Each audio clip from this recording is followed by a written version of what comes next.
Existe un lugar en el Caribe donde el conocimiento converge con la pasión.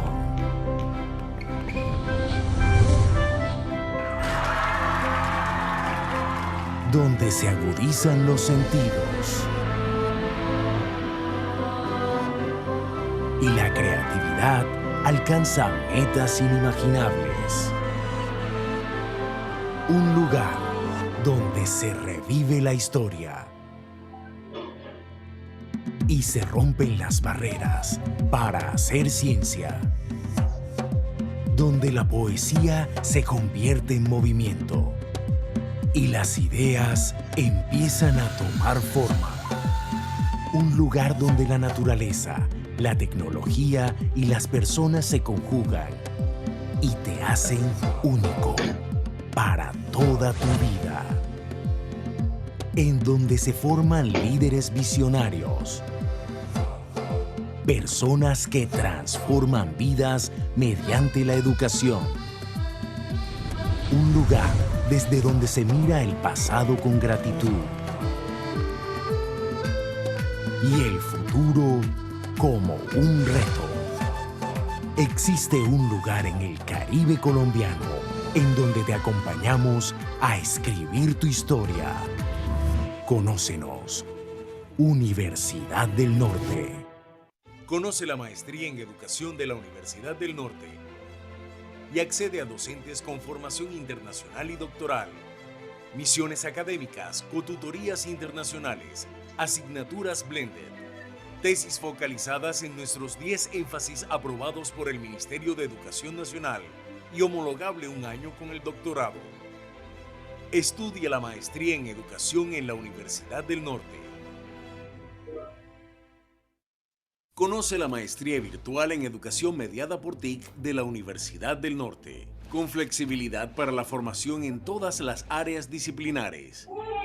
Fomenta el desarrollo de habilidades y competencias para el diseño de ambientes de aprendizaje presenciales enriquecidos con TIC desde una práctica pedagógica reflexiva, así como desde los diferentes escenarios de intervención de los participantes, con currículo pertinente a la formación global y local. Estudia la maestría virtual en Educación mediada por TIC en Uninorte. Conoce la primera maestría en Pedagogía Social de Latinoamérica totalmente virtual de la Universidad del Norte. Comparte experiencias con docentes y estudiantes de distintas universidades del mundo. Accede a amplios recursos digitales y aprende lineamientos para la intervención en diversos grupos poblacionales y múltiples contextos de acción socioeducativa. Estudia la maestría en Pedagogía Social e Intervención Educativa en Contextos Sociales en Uninorte. Conoce el doctorado en Educación de la Universidad del Norte y fórmate en investigación de alto nivel. Obtén una experiencia de pasantía internacional y accede a redes de investigación con docentes de universidades nacionales e internacionales. Estudia el doctorado en Educación en la Universidad del Norte.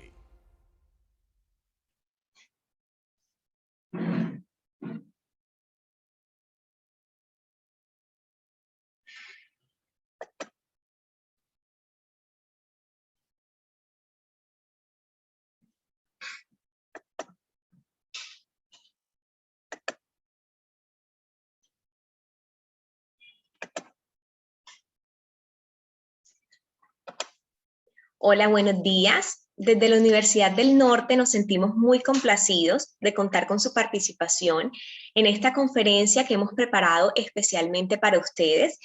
Es momento de asumir nuevos retos. Desde Uninorte compartimos conocimiento y experiencias que contribuyan en su desarrollo personal y profesional. Mi nombre es Andrea del Río, soy asesora de mercadeo en Uninorte y el día de hoy nos acompaña nuestro conferencista Renier Estefan Ligaret, quien desarrollará esta conferencia Tecnología Educativa, Ciberpunk y otras narrativas audiovisuales. Hoy nuestro conferencista abordará la importancia de resaltar la posibilidad de incluir narrativas propias de la cultura digital, sobre todo para adaptar las prácticas de enseñanza-aprendizaje en estos tiempos de pandemia. Al mismo tiempo, reflexionando sobre la relación entre tecnología y sociedad desde géneros literarios como el cyberpunk y la ciencia ficción. Antes de dar inicio a la conferencia, quisiera presentar a nuestro conferencista invitado. Renier Estefan Ligaretto es psicólogo, docente de la Facultad de Educación de la Pontificia Universidad Javeriana, integrante del grupo de investigación Innovum Educatio, maestro en Ciencias de la Educación de la Universidad de Nova de Lisboa, en Portugal, asesor en proyectos para el Ministerio TIC, Ministerio de Educación Nacional, Computadores para Educap, ESAP, entre otras. Durante el desarrollo de la conferencia podrán realizar vía chat las preguntas que surjan, las cuales serán respondidas por nuestro conferencista al finalizar su intervención. Para dar paso a nuestro invitado, les recordamos que esta conferencia es presentada por los programas del doctorado en educación, maestría en educación mediada por tecnologías y maestría en pedagogía social. Si requieren más información de los mismos, pueden comunicarse con el coordinador a los datos que les estaré compartiendo vía chat. Y bueno, no siendo más, los dejo con Renier Estefan Ligaretto. Adelante, Renier. Bueno, buenos días para todos y todos los que nos acompañan hoy. Un agradecimiento a la Facultad de Educación y a la Universidad del Norte por este espacio. Y voy, por el tiempo de la conferencia, voy a desconectar un poco la cámara para mejorar la calidad del audio y si quieren sobre el final la vuelvo a poner igual para que conversemos. Entonces, bueno. Como mencionaba Andrea, un poco quise titular esta charla Tecnología Educativa, Cyberpunk y otras narrativas audiovisuales, precisamente para pensar cómo otros formatos propios de la cultura digital nos permiten un poco repensar la escuela en este caso. Entonces, quiero iniciar un poco hablando sobre o presentándoles un poco cuál va a ser la estructura que va a tener la conferencia. Entonces, va a haber un primer momento, el cual vamos a abordar esta noción del gran hermano, un poco más desde la perspectiva orwelliana de estas distopías, un poco de estas sociedades de control. Y en un segundo momento vamos a conectar esta noción del gran hermano con algo que se ha denominado tecnologías de la percepción. Un poco también para pensar nuestra relación con los medios de comunicación masivos, por ejemplo, en este caso, cuáles son nuestros consumos y también cuáles han sido las resistencias un poco también a lo largo de la historia sobre la incorporación de tecnología. Y finalmente, para cerrar la presentación, vamos a hablar un poco sobre la noción de educación programada, un poco también a propósito de todos estos discursos mediáticos y también de políticas internacionales, un poco, por ejemplo, el texto del Banco Interamericano de Desarrollo que habla sobre la automatización de algunas profesiones, ¿no? En esto que han denominado la cuarta revolución industrial. Pero en este sentido, vamos a hablar un poquito sobre eso y reconocer algunos antecedentes de ese aspecto. Entonces, para iniciar o para introducir esta noción del gran hermano y un poco que tiene que ver con la ciencia ficción y el cyberpunk, quiero iniciar un poco con una referencia a Matrix, ¿no? Este icono también de la ciencia ficción que nos habla sobre cómo se han incorporado las tecnologías y un poco han superado estas barreras de los límites morales y éticos. Entonces, si todos recuerdan un poco en el filme, estos eran los centinelas y tenían una función muy específica en la Matrix, que era una función de vigilancia y control, ¿no? Entonces, todo lo que se salía un poco de la Matrix tenía que ver un poco con estas figuras cumplían esta noción, ¿no? Un poco en estas distopías tecnológicas siempre hay una referencia clara al control y la vigilancia, y esto tiene pues, referencias también desde la filosofía, pensando en la noción de panóptico de Foucault, por ejemplo, pero un poco me gustaría resaltar sobre esta centinela, si notan un poco sobre la estética de los ojos, Y un poco esa, sí, la propia estética, un poco de funcionamiento y movilidad. Y veremos un poco que hay también repitencia en otros filmes de la época. Entonces, esta noción de centinela permite también repensar o pensar en este caso esa noción del gran hermano, ¿no? Como aquel ojo que vigila todo el tiempo, ¿no? Y ahorita que estamos 24/7 frente a las pantallas, pues parece ser un escenario cada vez más real. Esto nos hace pensar un poco en esta ilustración de El Avarón. Y creo que a todos nos recuerda un poco como esta noción del mito de la caverna, un poco en donde las sombras reflejaban esa realidad, que en ese momento eran velas, pero si pensamos un poco en este contexto y en esta sociedad de la información y el conocimiento, las sombras y por tanto esa realidad que se transmite parece estar presentada a través de la sobreexposición a las pantallas, en este caso, sea cual sea el dispositivo en el que nos encontramos, ¿no? Entonces, evidentemente, estos dilemas un poco perceptuales, pero también un poco interpretativos de la realidad, están presentes con los usos de la tecnología, o mediados a partir de los usos de la tecnología, pensaría yo. Si nuevamente pensamos en ese gran hermano y ese ojo vigilante, es claro pensar un poco en estos relatos de orwellianos precisamente en 1984, ¿no? Y aquí una referencia un poco de la época. Entonces, Orwell indicaba, despiertos o dormidos, trabajando o comiendo, en casa o en la calle, en el baño o en la cama, no había escape. Nada era del individuo a no ser unos cuantos centímetros cúbicos dentro de su cráneo. Esta noción de Orwell comienza a introducir esta noción de cyborg también que se utiliza en la literatura, ¿no? Ya vamos a ver unos ejemplos más de ellos. Pero también nos permite comenzar a pensar esa relación entre, por ejemplo, estos discursos nuevos sobre Internet de las cosas y esta posibilidad de ubicuidad y cómo de alguna manera estamos conectados todo el tiempo, ¿no? Hay toda una serie de métricas sobre el uso de nuestros datos que de alguna manera se utilizan sin consentimiento, ¿no? Ahí hay un problema en la noción de privacidad muy clara cuando uno habla de sociedad de la información y el conocimiento. Entonces, eso un poco, y enmarcándolo en la noción de cyberpunk, tiene que ver con un subgénero en las ciencias, un subgénero de la ciencia ficción, ¿no? Pero me interesa aquí rescatar que estas un poco visiones un poco distópicas del uso de tecnología trascienden precisamente las experiencias analógicas y digitales, ¿no? Un poco estos relatos y posturas también frente a las diferencias que hay entre la realidad y la virtualidad, noten cómo también se tocan a través de estos géneros, en este caso de estas narrativas en la ciencia ficción.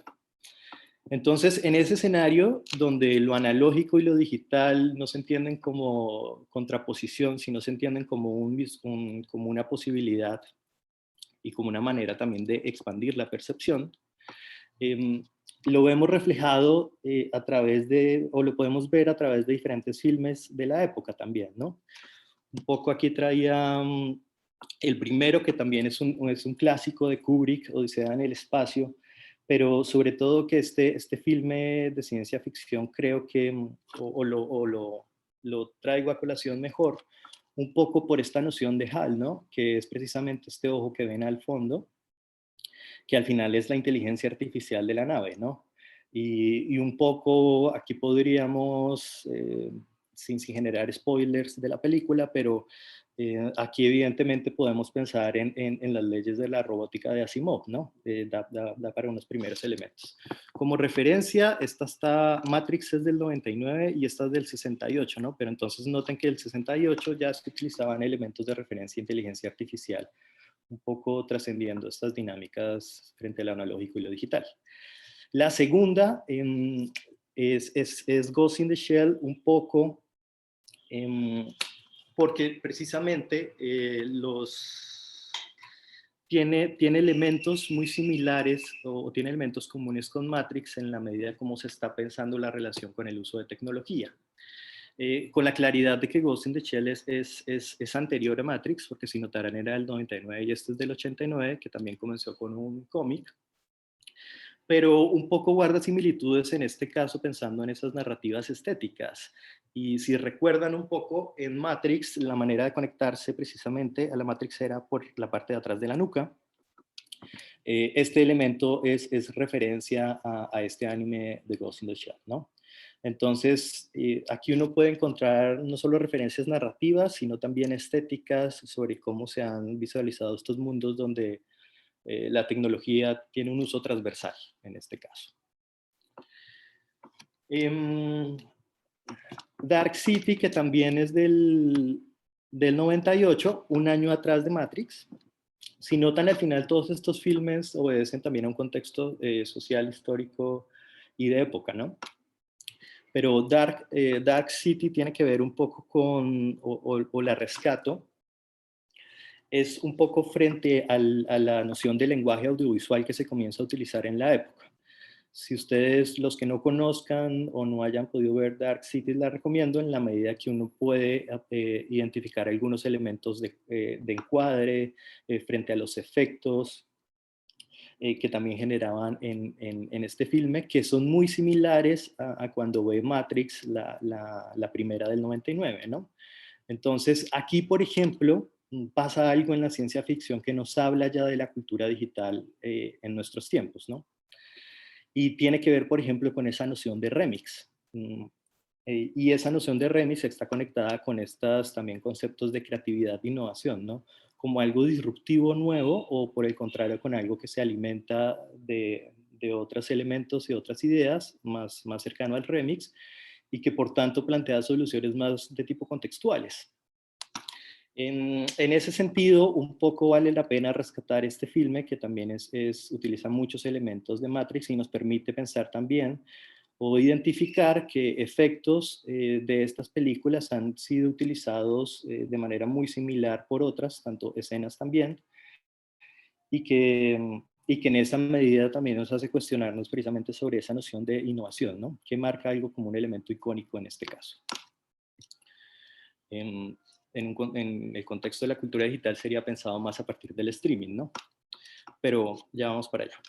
Y finalmente, un poco, para cerrar, pero pensando no en el filme, sino en la literatura,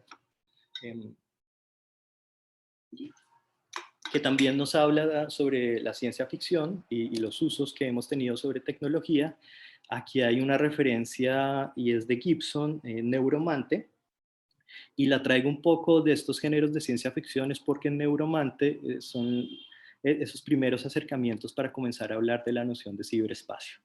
Es decir, estas relaciones o esto que posteriormente se comienza a llamar cibercultura, tiene sus primeros indicios en este tipo de narrativas en la ciencia ficción, en donde el ciberespacio es una posibilidad real un poco de estar en contacto y constituir otras realidades, ¿no? Pensando en 2021, sobre este texto, tenemos Second Life, por ejemplo, que es una plataforma también en donde es todo un mundo virtual, donde cada uno constituye su avatar de carácter gratuito y mundial, en donde este tipo de narrativas y subjetividades están presentes en la actualidad, ¿no? Entonces, nuevamente, esos discursos, como notarán, Neuromantes del 84, pero tiene referencias claras sobre fenómenos socioeducativos que podemos observar en la actualidad, sobre todo en este marco de la cultura digital. Entonces, con esta noción o con estos filmes que están referidos a la ciencia ficción y al cyberpunk, un poco lo que quiero rescatar acá es la posibilidad de comenzar a reconocer que esos elementos están presentes a lo largo de la historia, ¿no? Y un poco tienen que ser elementos sujetos a interpretación para los fenómenos actuales, ¿no? Ahora bien, pensando un poco en esta noción de digital a propósito del evento, hay una referencia clara de Castells, por ejemplo, que nos dice las sociedades se estructuran cada vez más en torno a la oposición entre la red y el yo. Y aquí hay una referencia muy clara, nuevamente en esa contraposición de pensar que la virtualidad no necesariamente constituye lo que pasa en la realidad.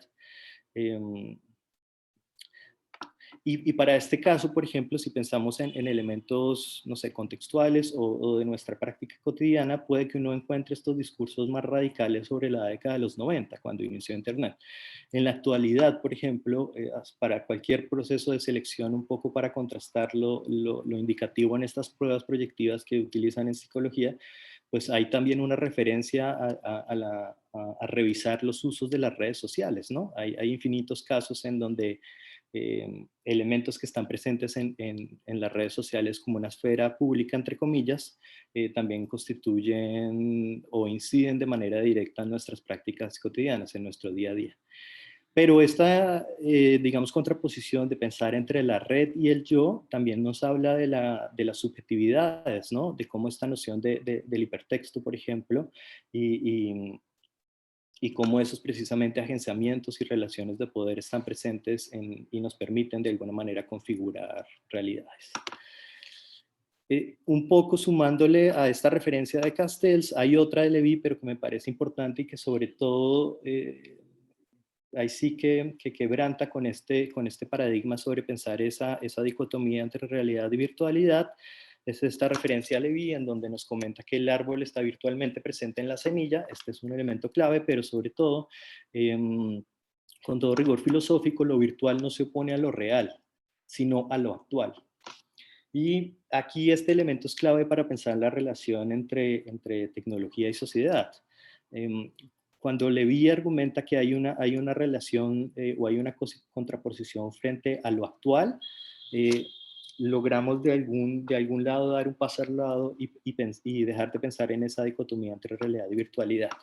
Y un poco para hacer esto más explícito o evidenciarlo en un suceso histórico, en particular en un hecho que hayamos evidenciado a lo largo de la historia, les traigo un poco esta referencia de Apple, que precisamente retoma el texto de Orwell de 1984, pero un poco a partir de una narrativa publicitaria. Entonces notarán que en este caso tiene con terminar o acabar con ese gran hermano, con ese ojo observador. Today we celebrate the first glorious anniversary of the Information Fortification Directives. Created for the first time in all history, a garden of pure ideology, where each work may bloom, secure from the pests of a contributory fruits. Creation's force is more powerful a weapon than any fleet or army on earth. We are one people, with one will, one resolve, one cause. Our hands shall talk themselves to death, and we will rally them with their own confusion. We shall prevail. On January 24th, Apple Computer will introduce Macintosh, and you'll see why 1984 won't be like 1984. Bien, entonces aquí una referencia clara en que esos sucesos y hechos históricos también tienen conexiones, en este caso, con estas literaturas y narrativas de la ciencia ficción, ¿no? Se han utilizado a lo largo de la historia. Si pensamos esto un poco en el contexto actual, por ejemplo en Hong Kong y las marchas y las protestas, uno entiende como esta noción de control a partir del uso de inteligencia artificial. Piensen también ahorita en el aplicativo WeChat. Hay un monitoreo constante y también reconocimiento facial, ¿no? Eso también nos habla porque en las calles y en particular en esa latitud se cubre el rostro de una manera total, ¿no? Un poco para evitar esa noción de control y vigilancia, en este caso tecnológico. Pero bueno, vamos a ver más de eso. Y nuevamente en este contexto actual, un poco pensando en pandemia, le quería traer de referencia este traje que nació a propósito sobre los inicios de la pandemia. Esto es de una empresa española, Microshell, en donde un poco a partir de estas distancias y medidas de bioseguridad, un poco proponía un traje que es muy cercano a la estética de la ciencia ficción, si lo notarán, como lo notan. Y era funcional en términos de que también permitía elementos sí, circunscribir elementos o artefactos tecnológicos, ¿no? Desde la posibilidad, evidentemente, de cargar, de tener un panel de batería, la posibilidad de modular la voz, por ejemplo. Y eso también como nos acerca también a estas narrativas de cyborg y tecnología. Pero tenía cosas también en referencia que también permitía, por ejemplo, el consumo de bebidas dentro del traje, ¿no? Entonces, noten un poco nuevamente que aunque estamos hablando de estos iconos o de estas películas que sobre el 99, si uno encuentra estas estéticas del 2021 hay una relación directa, o por lo menos cercana. Y al final, estas narrativas o estos tipos de interacciones, ¿en qué campo entran? ¿No? ¿En qué contexto entran? Y ahí tenemos que hablar un poco de lo sociocultural, pero también debemos hablar un poco de la revolución tecnológica y sobre todo sobre los artefactos, ¿no? Una cosa era Internet cuando inició sobre la década de los 90 con Minitel y ARPANET, y otra cosa es la web 3.0, la web semántica. Un poco para reconocer que todos estos elementos que he traído a esta charla nos hablan también o se presentan también en este escenario. Evidentemente esta referencia a la punta del iceberg no es utilizada solamente en tecnología, en las ciencias sociales y humanas, múltiples referencias a esto, pero un poco nos habla sobre los niveles de profundidad que tiene la web. Y aquí hay un elemento un poco que quiero dejar también sobre la marcha, y es este primer 4%, que es esta web superficial, realmente tiene que ver con nuestros consumos mediáticos y culturales. En la medida piensen en este caso que son estas búsquedas que realizamos por los buscadores tradicionales de Google, por ejemplo. Es decir, tiene que ver con las páginas o los elementos que tienen indexación. Pero sobre todo este 90% que es la web profunda y ese último 6% que es la darknet o la web oscura, nos habla un poco sobre cuál es realmente el flujo de información que tiene Internet, ¿no? Entendiendo que al final toda esta noción de fibra óptica o satelital al final son cables transatlánticos un poco que están alojados en servidores, pero que esa información, ese 90%, es un 90% al cual nosotros no tenemos acceso. No porque no se pueda, sino más bien porque no hay un ejercicio de alfabetización que busque un poco mediática, pero también que busque reducir esta noción de brecha digital, que también se ha trabajado bastante desde las políticas públicas.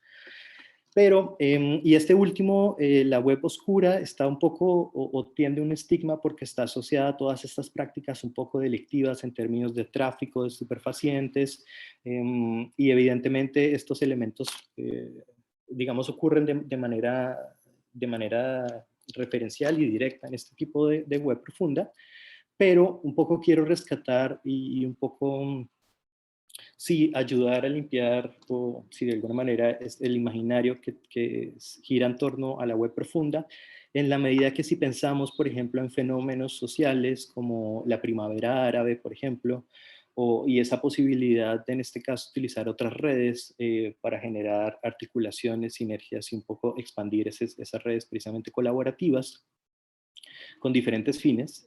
En este caso, en la primavera árabe tenía que ver un poco con tener una manera de comunicar y apuntar esa serie de objetivos individuales, pero también colectivos.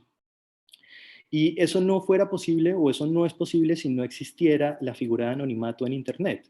Es decir, si yo no pudiera navegar en estos 90% y de alguna manera no tener indexación o una difícil reconocimiento sobre la dirección, sobre mi IP, por ejemplo, pero lo rescatar acá es que también el periodismo en la actualidad utiliza la web profunda como un elemento también de recoger esos discursos un poco que se contraponen a esos elementos hegemónicos, ¿no? O a esas realidades que en las distopías digitales, como las que vimos al inicio, se presentan de una manera frecuente y evidentemente autoritaria, ¿no? Entonces, al final, todas estas conversaciones pues confluyen en estos espacios donde estamos precisamente.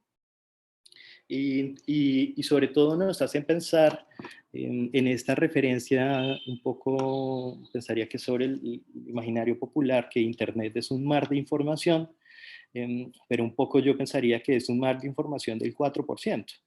en la medida que no todos, como mencionaba, tienen acceso a lo que está debajo del iceberg y sobre todo no entendemos en la mayoría cuáles son esos flujos o esas dinámicas que están pasando un poco por debajo de nosotros. Entonces, bueno, ahí está como un panorama un poco preciso de cuál es ese escenario un poco donde se dan estas dinámicas y estas prácticas y saberes. En este caso pensando en estos mundos distópicos que nos conectan de una manera directa con el uso de tecnologías.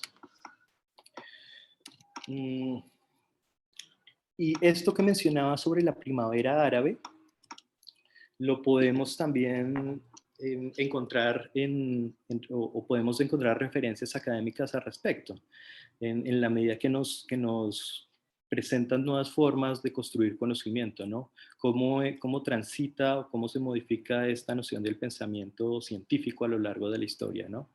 En esta referencia nos indica que la virtualización hace más fluidas las distinciones instituidas,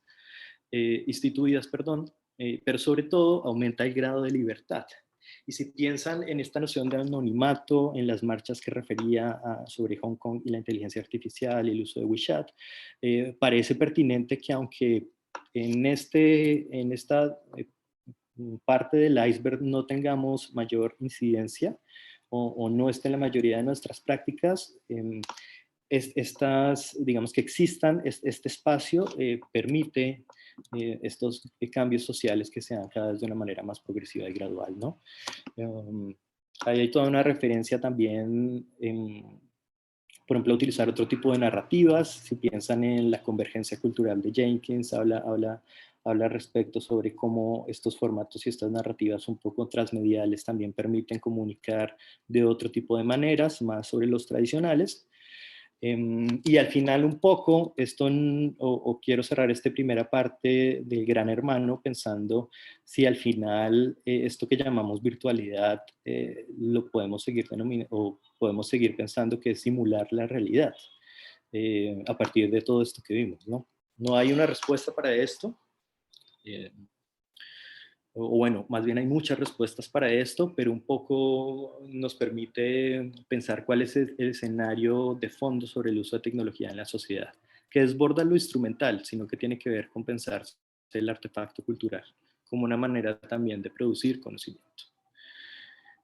Esto nos conecta, o mi intención es que nos conecte, con la noción de digitalizar la percepción. Y un poco esta primera imagen creo que nos evoca a todos en la memoria estas cámaras de realidad virtual, ¿no? Que uno ve en donde puede conectar efectivamente su dispositivo. Pero uno pensaría que en el 63 pues estas referencias no estaban, ¿no? Presentes. Todavía no había ese tipo de desarrollos tecnológicos.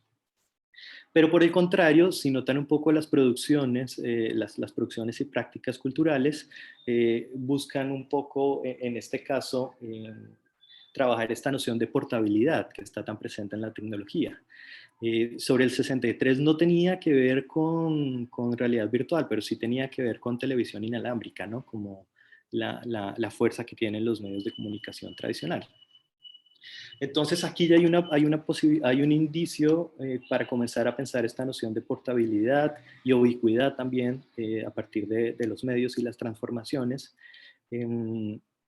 Manovich también habla sobre la velocidad que ha tenido esta transformación en los medios de comunicación, pero nuevamente aquí esta referencia del 63 nos muestra que ha sido un elemento, digamos, recurrente a lo largo de la historia.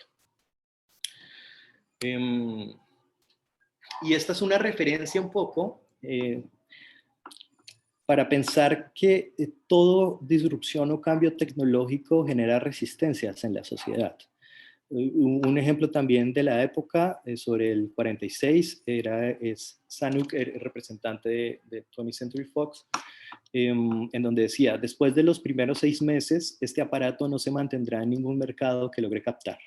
La gente se cansará pronto de mirar todas las noches una caja de madera.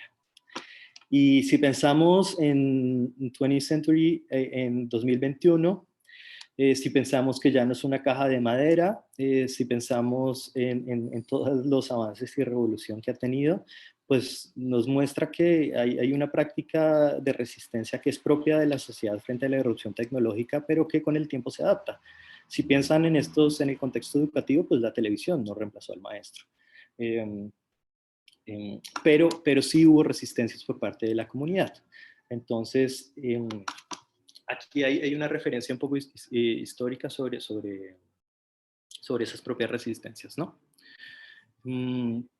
Pero si eso lo traslado un poco a los debates actuales, que hablan precisamente sobre esta convergencia mediática, está el famoso documental de Netflix sobre el dilema social, si mi memoria no falla, que se llama así.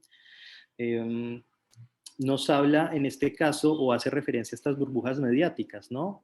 En este caso estaba la resistencia a la llegada de la televisión sobre el 46, evidentemente se masificó, es más, constituyó varios de los emporios que tienen relación directamente con la política, pero en el 2021 parece que ese cuestionamiento un poco se pasa de lado y cuando pensamos que estamos cotidianamente envueltos en estas burbujas mediáticas que de alguna manera ratifican o alimentan más bien los pensamientos e ideas con las que estamos un poco de acuerdo, ¿no?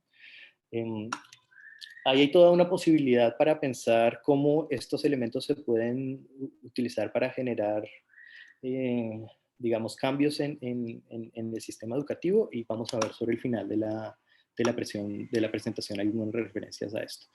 Pero un poco noten ahora cómo el uso es transversal de la tecnología y no hay ningún cuestionamiento sobre estas implicaciones, ¿no?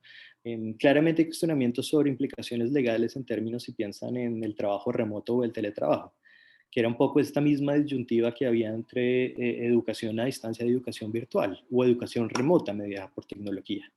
En Colombia no se aplica, o bueno, no es que no se haya aplicado, sino en contexto de pandemia se utiliza una modalidad remota apoyada por tecnología. No se puede hablar de educación virtual porque no hay conectividad en todos los territorios.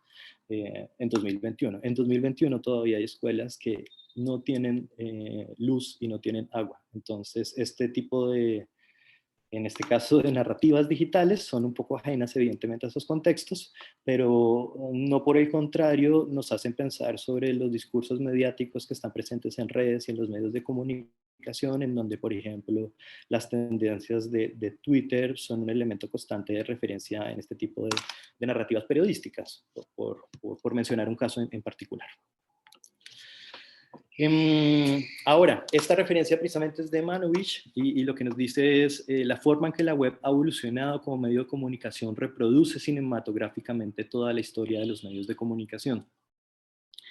Y aquí hay un elemento que me llama la atención, o un poco que también podemos rescatar de un poco de esa historiografía, y tiene que ver un poco con la ley de Moore. Quien no conoce la ley de Moore, un poco hablaba sobre que cada de 2 a 3 años iba a haber una revolución tecnológica. Y sobre todo estos indicios comenzaron con los indicios del transistor. Evidentemente fue evolucionando. Ahora hablamos de chips. Pero estos postulados de Moore es una realidad, digamos, tangible que tenemos todo el tiempo, ¿no? Piensen en los dispositivos móviles que cargan, cada cuánto se actualizan, cada cuánto se acercan a esta noción de obsolescencia programada, en donde incentiva el consumo, por ejemplo, tecnológico, y donde los ciclos de vida también producen una serie de daños colaterales en términos ambientales, ¿no? Y piensen, por ejemplo, en la extracción precisamente, por ejemplo, de cobalto que tiene la fabricación de dispositivos móviles, ¿no? Hay fuertes referencias a África sobre esas implicaciones. Pero sobre todo porque los residuos electrónicos requieren un tratamiento especial, ¿no? No cualquier grupo o persona puede realizar estos tratamientos de residuos electrónicos porque tienen elementos que son altamente contaminantes. Pero el punto acá es que esa revolución tecnológica ha sido digamos, se da de una manera tan fuerte y sobre todo en estos acercamientos de la web semántica con el deep learning, con inteligencia artificial, es porque son más cercanos nuevamente a estos relatos y a estos nuevos formatos y narrativas que están presentes en la cultura digital, ¿no? Cada vez es más difícil distinguir un poco esas fronteras entre lo analógico y lo digital, ¿no? Aquí hay un ejemplo muy pequeño, este es un portal, esta persona no existe, pero es inteligencia artificial que crea de una manera muy rápida rostros, y aquí está evidentemente donde saca las referencias, pero de una manera automática constituye rostros que no existen, pero que si esto estuviera en un elemento de mercadeo publicitario, pues sería muy difícil distinguir si esta persona es real o no, ¿no? Pero en esa medida, este es un ejemplo muy pequeño, pero... Y esto es, digamos, un poco para pensarlo de fondo, nos habla sobre el deepface, por ejemplo, y cómo la posibilidad en este caso nos permite generar la sensación de que otro personaje es el que está hablando, ¿no? Hay videos de Obama muy, muy sugestivos y referentes frente a este tipo de tecnologías, y evidentemente también nos habla sobre unos fenómenos grandes sobre el uso de la fake news y la noción de posverdad, ¿no? Claramente pesado en este contexto digital. Entonces, un poco para eso traigo esta referencia, que es el primer cyborg, un poco que tiene reconocimiento y representación legal. Esta historia ya tiene su tiempito, pero sobre todo me interesa o la quiero traer es porque precisamente hay un reconocimiento social sobre, en este caso, pensar el cyborg en el 2021. Me llamo Neil Harbison y soy un artista cyborg, o sea, me identifico como un cyborg, que es la unión entre cibernética y organismo. Para mí yo no estoy ni usando ni llevando tecnología, sino que soy tecnología.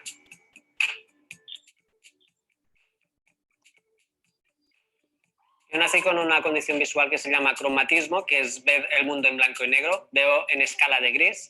Y entonces cuando supe que no podía ver los colores, pues empezó a crecer esta curiosidad por poder percibir el color. Por lo tanto, lo que ahora tengo es una antena implantada en mi cabeza que me permite escuchar las frecuencias de los colores que hay delante mío.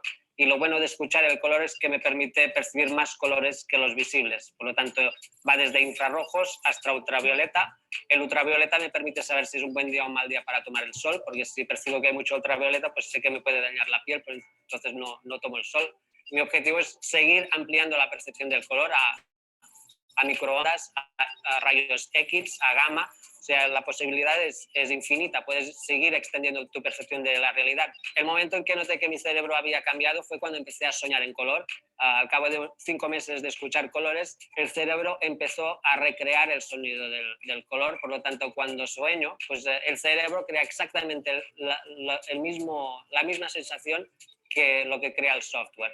A partir de este momento fue cuando dejé de diferenciar el software de mi cerebro y cuando empecé a sentirme cyborg.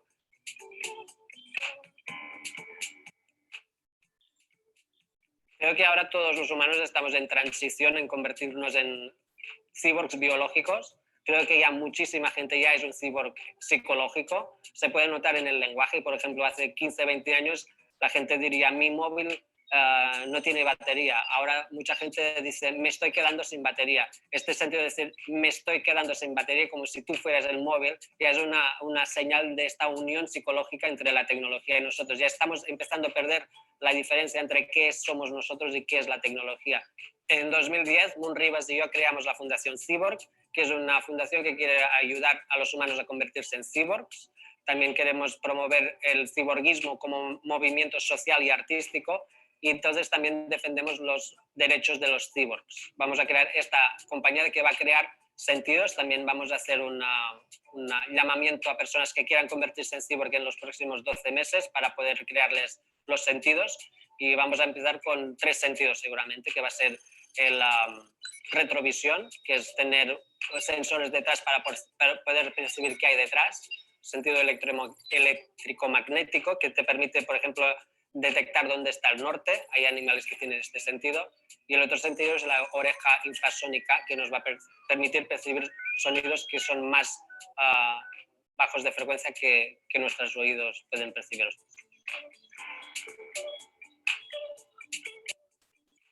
hay 4 implantes, 2 que son para la antena, uno que es el chip que vibra cada vez que hay frecuencias de color y otro implante que me permite recibir colores de otras partes del mundo mediante Internet.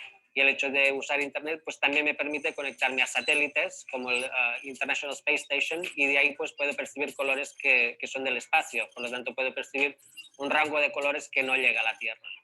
Cuando miramos el espacio parece como que es negro o que está vacío o que está en silencio, pero el problema es que nosotros ni vemos ni escuchamos la realidad del espacio, porque son frecuencias que van más allá de nuestra percepción.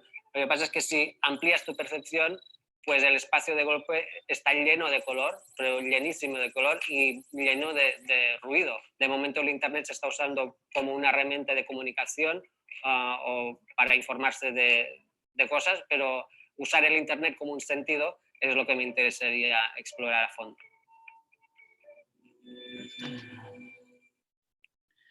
Bueno, aquí a quien le interese un poco este tipo de fenómenos, y cuando hablo de fenómenos me refiero a fenómenos sociales, le recomiendo un poco y esta noción de cromatismo precisamente.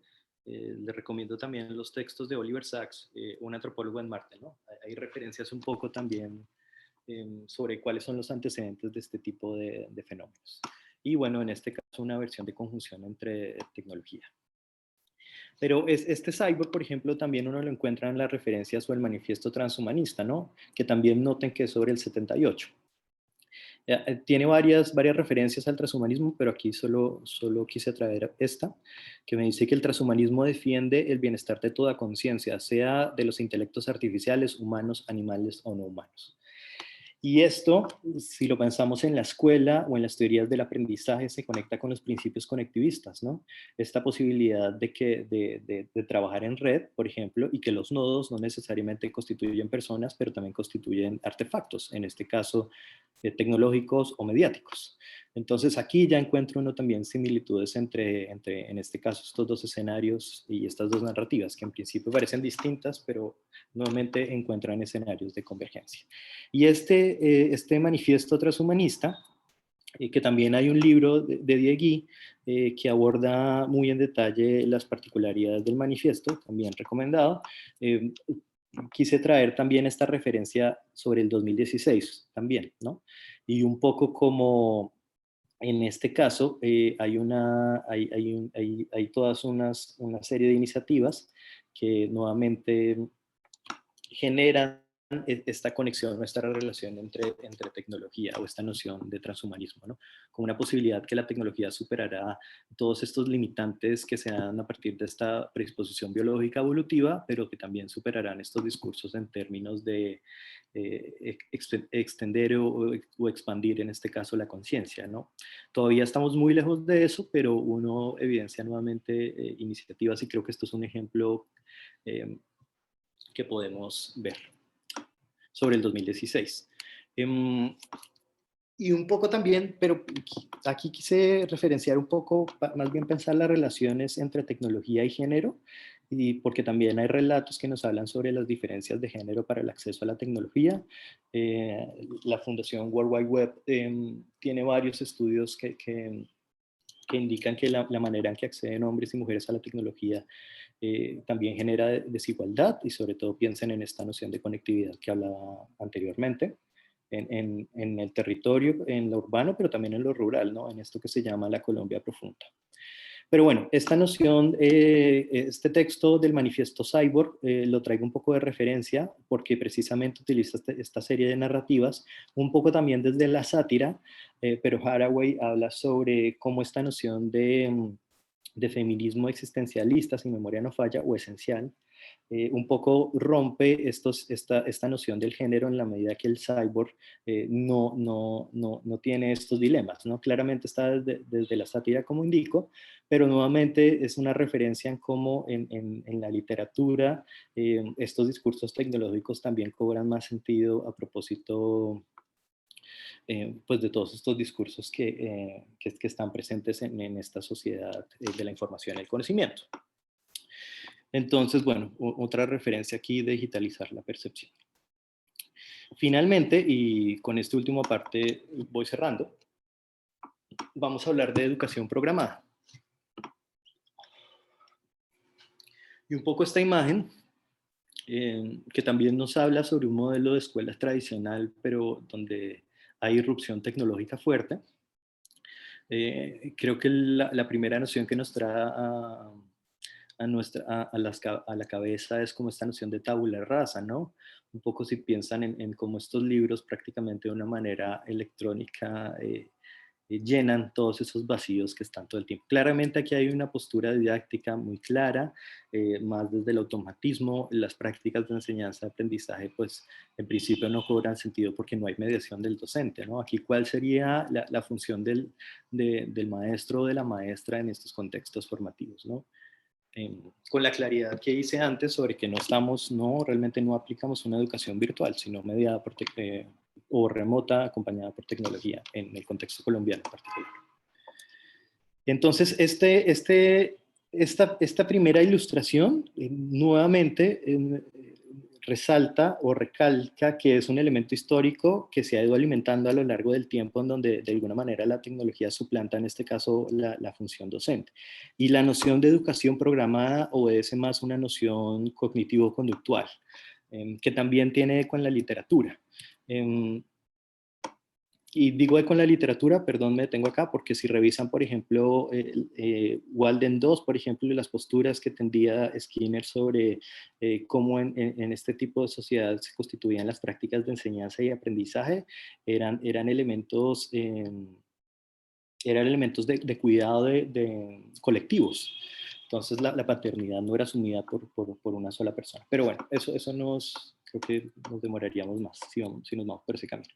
Pero un poco, para traer un ejemplo más, o que nos habla precisamente de esa postura conductual sobre la función de la práctica docente, ¿no? Y su relación con la comunidad educativa.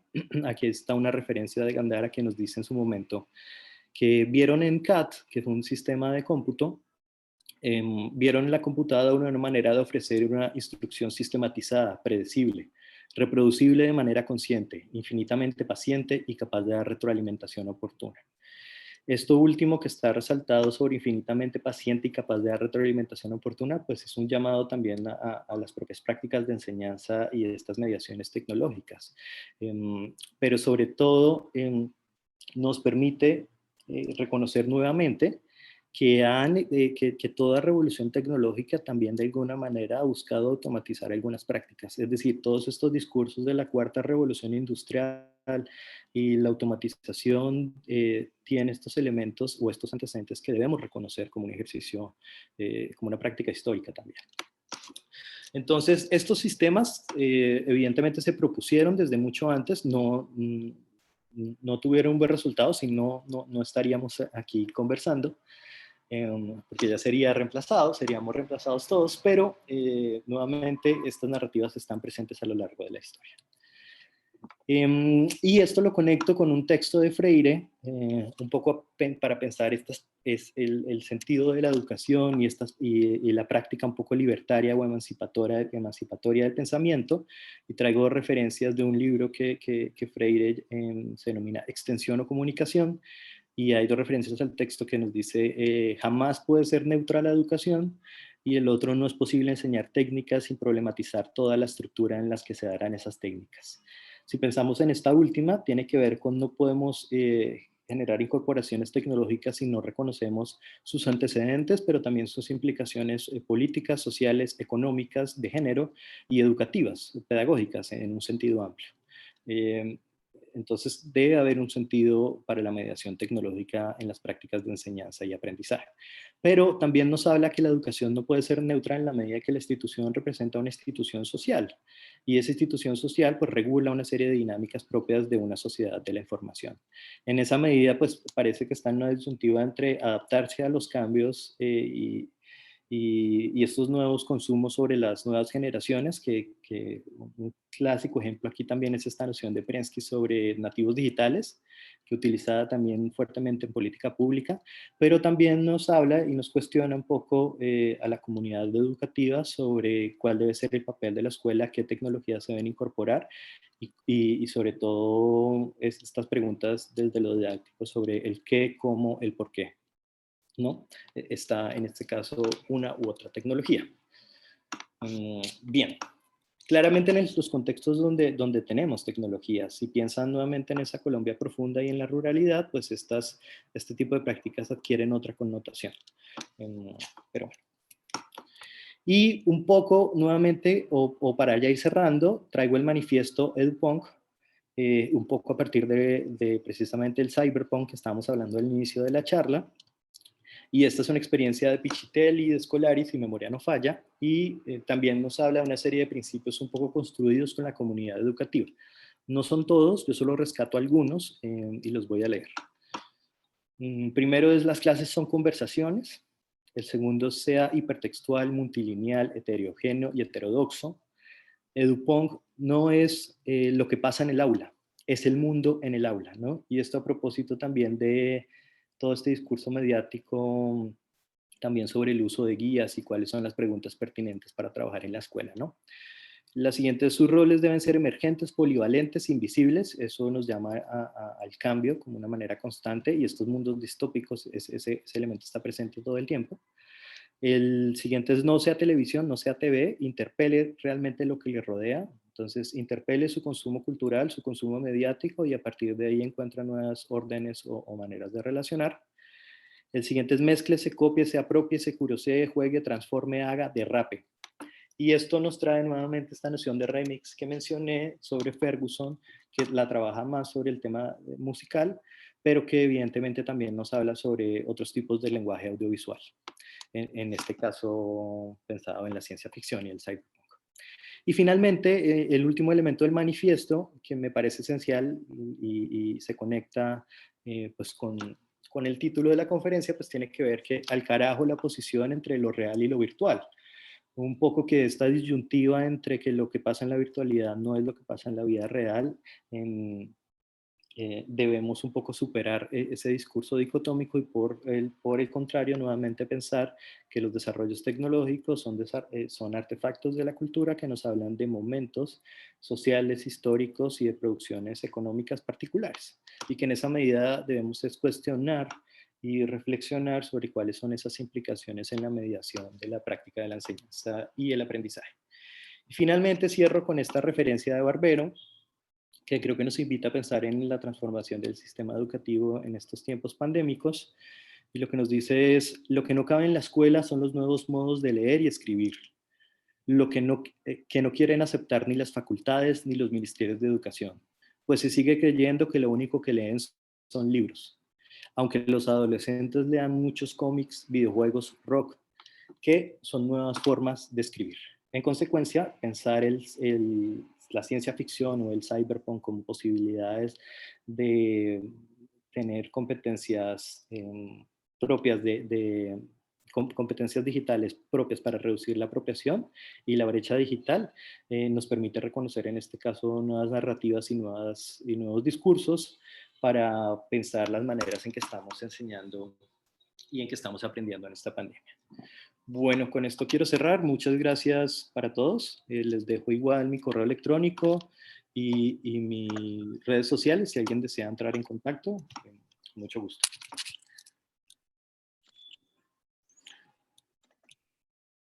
Bueno, agradecemos mucho a nuestro invitado por lo provechoso que ha resultado abordar esta temática en este espacio. A continuación, los queremos invitar a todos los que tengan dudas, inquietudes, a que por favor las escriban en el chat o en el módulo de preguntas y respuestas.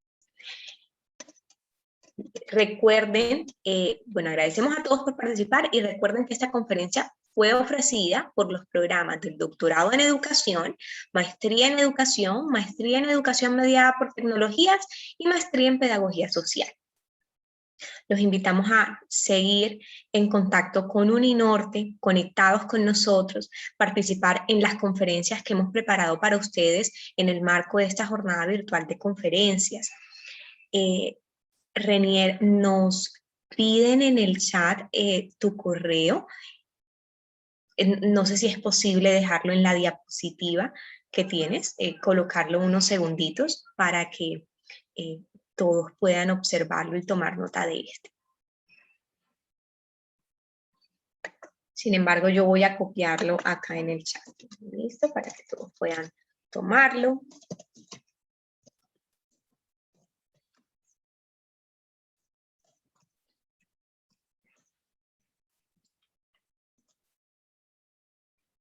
Bueno, nos hacen una pregunta.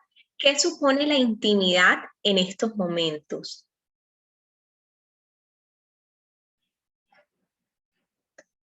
Bueno, no. Creo que la pregunta está incompleta. Walter. Si pudieran escribirla mejor o explicarla un poquito mejor.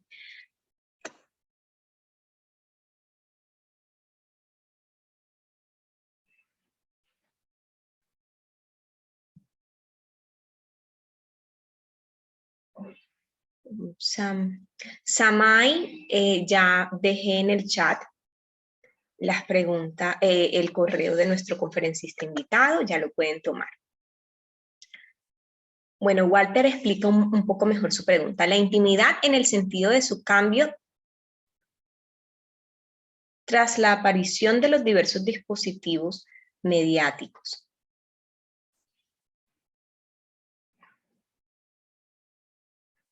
Renier, tienes el micrófono apagado. Pienso, Walter, un poco en la noción de intimidad, pero cercana a esta referencia de privacidad, y un poco uno encuentra, yo creo que dos narrativas, ¿no? La primera, si uno piensa en las empresas multinacionales y en estas referencias que hay en los últimos lanzamientos, y uno encuentra ya nociones de hace unos 8 años en donde CEOs de tanto de Facebook como de Instagram, de muchas redes sociales, hablan sobre que la noción de privacidad e intimidad es un debate que debemos superar como sociedad, en la medida que en el actual uso de la información nada es privado, nada es la nube y todo está al final en un servidor que es susceptible de acceder. A propósito también del documental que referencié. Pero creo que ahí también se rescata esta frase que también utilizan mucho en mercadeo, que diría que cuando algo es gratis, el producto es usted.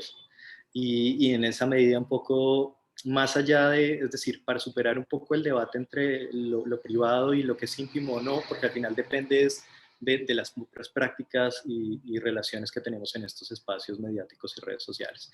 Entonces, hay iniciativas también desde hace tiempo, hay una serie de normas en la web que se hicieron desde los 90 que nunca se aplican realmente, que se llaman etiqueta, pero que nos hablan un poco sobre cuál debería ser estos usos responsables de Internet y qué debería ser divulgado y qué debería tener un carácter público o un carácter más íntimo o privado.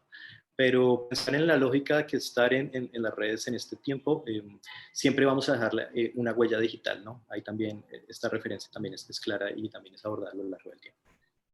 Era eso. Ok. Héctor Javier nos pregunta, ¿qué tan seguro es navegar por la Deep y la Dark Web? Pues no podría responder eso depende un poco de las competencias y del conocimiento que cada uno tenga. Lo que puedo decir es que permite un poco navegar en esa figura de anonimato. No es ilegal navegar en la Deep Web, es decir, Facebook, por ejemplo, tiene un aplicativo para la Deep Web, si usted quiere navegar de una manera totalmente anónima.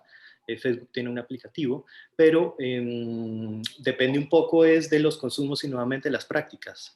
Un poco en ese ejercicio usted no sabe realmente con quién está hablando o a qué espacio está ingresando, pero es fácil reconocer, a propósito, el buscador el buscador por el cual usted navega en la Deep Web y en la Dark Web se llama Tor, y tiene una semillita un símbolo de una cebolla.